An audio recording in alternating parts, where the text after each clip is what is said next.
Good afternoon, everyone, and welcome back. This is Daily Trading Analysis with a quick market update for today, May the 4th. Be with you for the Star Wars fans. We are going to review the economic data for today, quite a busy day for jobless claims and also for some non-farm productivity costs. And also we are going to review some earnings that before the open for Peloton, for Shell, and some news for Shopify. And look at this, after the close today, we have Shopify earnings and the big one, Apple. So let's start with the economic data.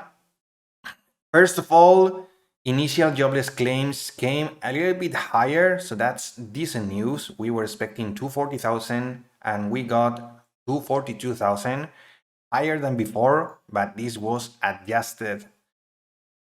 Continuing jobless claims came on the other side lower, way lower, 60,000 lower than expected. So one for each side, and certainly not something that you want to see. You want to see big numbers on the jobless claims, right?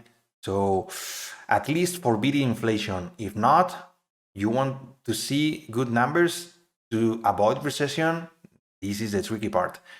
Non-farm productivity and unit labor cost were lower than expected, productivity going lower and labor cost going higher. So that makes sense, right? On the European news, we got ECB, the European Central Bank interest rate decision, same as yesterday for the Fed, 25 basis points from 3.5 to 3.75. And they are saying that they are going to continue tapering, and they are most probably not pausing, and they see some policy makers from the ECB see 2 to 3 rate hikes ahead still. So don't think that US Federal Reserve has the pause and all these cuts that bonds market is pricing in, because other central banks have it crystal clear that they are going to beat inflation no matter what. It's true that Europe has better and more strong banking right now. We are going to see the big pain, the bloodbath that we are seeing on the banking sector here in US. But what is true is that Europe Central Bank has everything planned. And this is also affecting US decision and also policymakers and also politicians here, because pressures are everywhere to continue fighting inflation.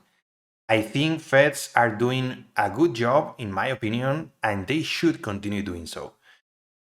Earnings, as I was saying, Shell, another oil giant that is posting billions in profits.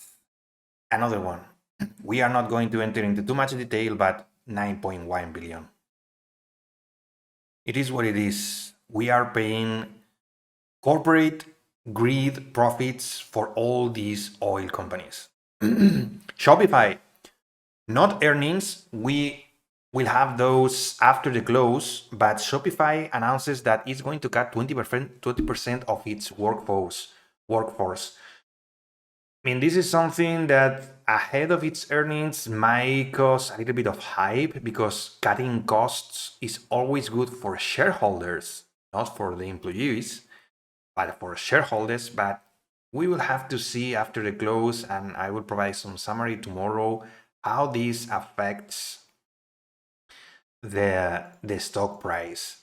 Because right now, as you can see, look at this, without earnings, they are announcing they are already 26% up. So, I mean, reducing costs and being cost efficient in the markets is really bullish. Let's see how their earnings finally come out. And another one, Peloton, shares sell off after company reports wider than expected loss. This is important because Shopify is consumer discretionary, but is based on the cut on the workforce. We have still to see the earnings, and Peloton is also consumer discretionary. So we are seeing that they are feeling the pressure. Shares were down 30% in pre-market due to, look at this, loss per share, 79 cents versus 46 cents expected. That's a big loss. Big loss. Let's see the chart because this is, look at this. This is the daily, sorry, look at this. So straight down and not seeing any signs of recovery, just consolidation at this lower level. Minus 14% on the day. So let's continue with these charts to see, look at this. As you can see in the right hand side, we have two big problems, almost three. Back west, look at this. This is the 1 minute chart. Look at this. This is minus 52% down on the day with multiple halts because again, back west, regional bank, medium-sized bank is on the edge of being demolished. Western Alliance, the same thing, minus 42% on the day. This is unbelievable. And I would like to bring to your attention what I yesterday was sharing during my live real-time analysis of the Fed speech, and also I uploaded one video this morning, 25-minute video with detailed analysis on the press conference and on the FOMC statement. Really worth watching. I highly recommend you go through that video because, as you can see, banks are not sound nor resilient. I don't see any resilience here. I don't see any strength. Not only in regional banks, everything is red. JP Morgan minus 2.22, Wells Fargo minus 5%, the ETF for regional banking minus 6%, Charles Schwab in the red. I mean, everything is in the red. Bank of America, 3% red. So, one question. Do you think we have a bank crisis? Just tell me in the comments, because I really think media and the Fed are underestimating this kind of issue. We are seeing all these stocks being demolished, and at the same time, the Nasdaq is holding more or less. It's only 0.40% in the red, and the S&P is 1% in the red. We are in the red, but based on the overnight, I mean, we are holding these levels. Let's take a look to the 30-minute chart because we are after yesterday's wage. We saw this, look at this big green, let's put the 1 hour. All this level was previous resistance, is now support, got wrecked during the overnight, and we are now rejecting it. This is really important. We are rejecting in regular trading hours, not in pre-market. We are rejecting settlement at 13,100 and also these levels. So even though we are not going down really deep, we are seeing weakness, not only in the Nasdaq, in the technology and on the overall markets, but also in the banking sector. Look at all this red.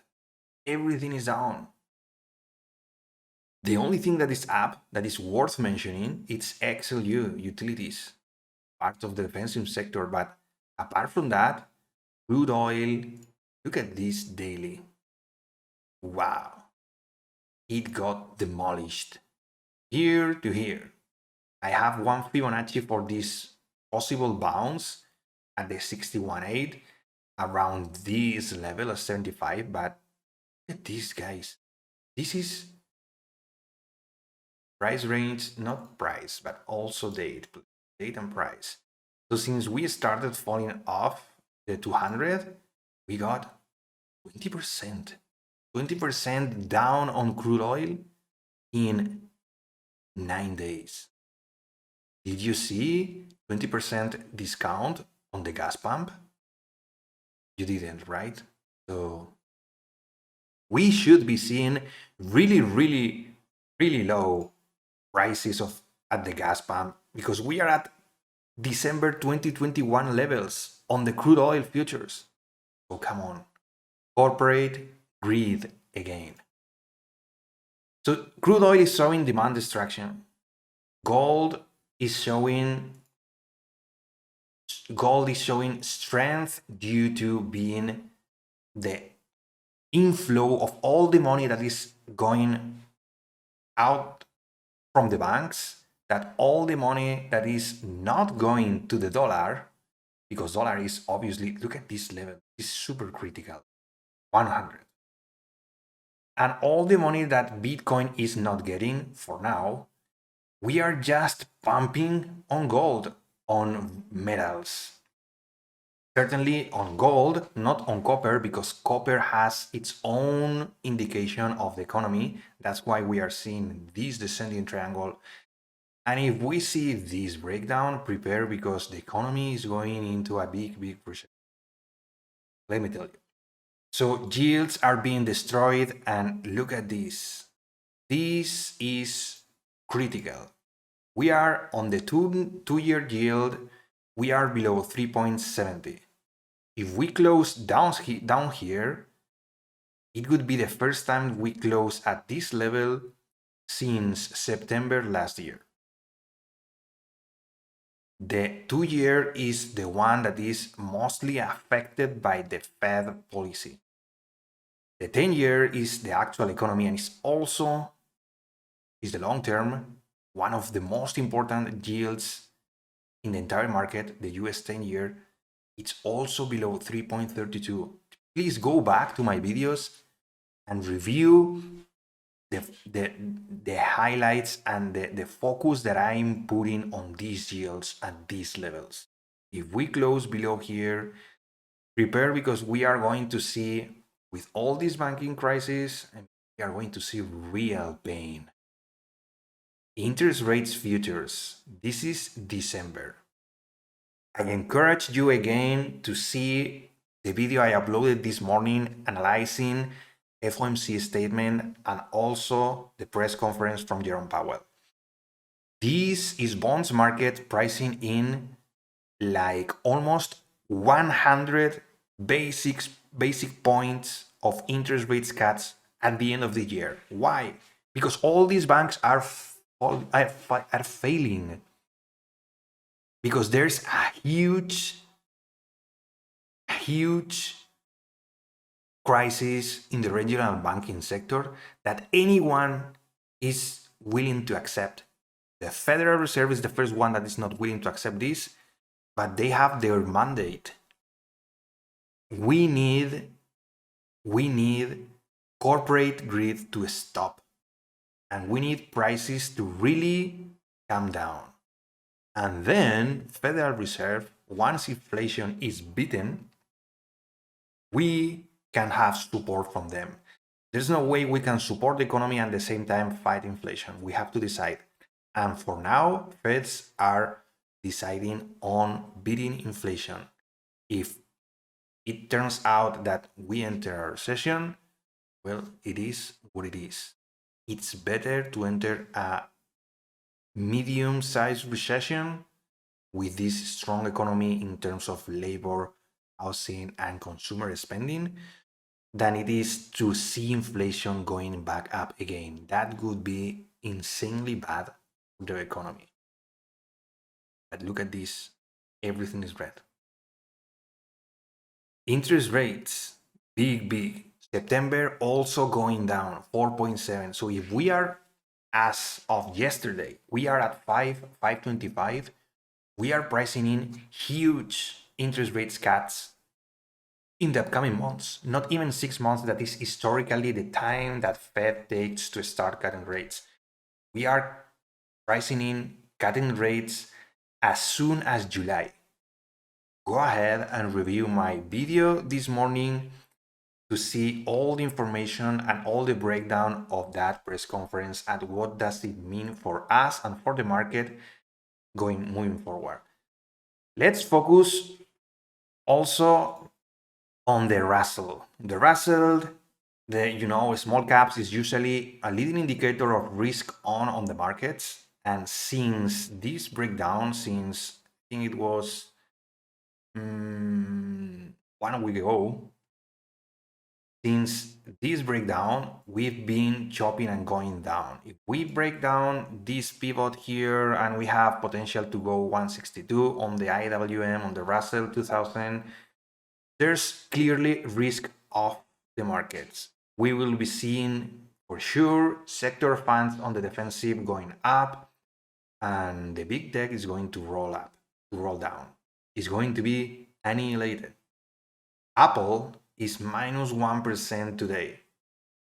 And I don't think having earnings is one of it will be helping. Because they already announced a big, huge, I think it was like billions of shares buyback. And this is not well seen by the traders. It is good for the shareholders. Don't get me wrong, share buybacks are good for Apple stock, but it's again corporate greed. All their profits are putting into themselves instead of into the company for the employees and for other benefits. Again, it's the cycle. All profits go to themselves. And when they need money, then they look for the government and all support. This is not the way corporate greed is one of the big issues that not only US but also Europe has. Until we destroy all this corporate greed, we will not get rid of inflation and we will not get a healthy economy. Nasdaq is continuing chopping around as long as Apple continues in the red because it already gapped down after the news of the share buyback. Let's see how the earnings end up being, but I don't see the Nasdaq and all the overall markets really doing things like this. Or it might be possible. We have volume up here waiting on all these moves. We have point of control up here. You can always expect things like this, but again, we can do like this and then like that. The typical Wyckoff upthrust trap, taking liquidity for a big short. Let's see what happens, but we are still range bound if we check the weekly, it's been 1, 2, 3, 4, 5, 6 weeks, guys. 6 fucking weeks chopping around in these markets, trying to decide if we are in a world in which corporate greed is the first thing that markets love, because we are moving up despite the fact that inflation is not under control and a lot of people is feeling the pain. So we need a market change. We need economy change. And right now we are in a very bad shape. That's my opinion. I think we are not out of the woods in terms of tech being the only 10 stocks that are going up in the markets are all these tech, big, huge corporate earnings profits. It is insane that only a bunch of corporations and a bunch of stocks are pushing higher the markets and are not letting the overall market to go down. It's just insane. And that's why all the frustration and all the retail traders like you and me are feeling all this pressure and are certainly tired of this market. Let's see what happens. 30-minute chart. I can see, if we get rid of almost everything, there's certainly a big structure change up here. After this, we got we consolidated up here, we sold off, we rejected, and we sold off again. And most probably, I think bounces will be met by sell demand up here. And at this level, it will be insane. So until then, let's see what happens. Apple earnings, super critical for today. And also tomorrow, non-farm payrolls and unemployment rate 1 hour before the market open. This is also critical. Hourly earnings, weekly hours, those are big numbers for the Fed. So wait for those, because Fed right now is in really data-driven hyper-focus mode. And if they see this again not under control, if we don't see payrolls going lower like this, if we don't see unemployment rate ticking higher, Fed might hike again interest rate. And that would be insanely bad for the market. Let's see what happens. So as always, thank you for your time. If you found this video useful, please remember to click the like button and subscribe to the channel. Receive notifications when I upload new videos. Remember that I upload new videos every single day for market forecast, market updates, and market recaps. I appreciate your time as always. Remember that the trading day is not over yet. We are starting lunch hour. I personally don't trade in lunch hour because it's really bad as per my experience. And we are seeing this super choppy market. So we are seeing Apple going up. Let's see what happens, but be really careful, guys. Apple earnings after market close, and tomorrow big data, non-farm payrolls and unemployment rate. Be patient, be disciplined, and manage your risk. Those are key for your success. Stay safe, everyone, and see you tomorrow.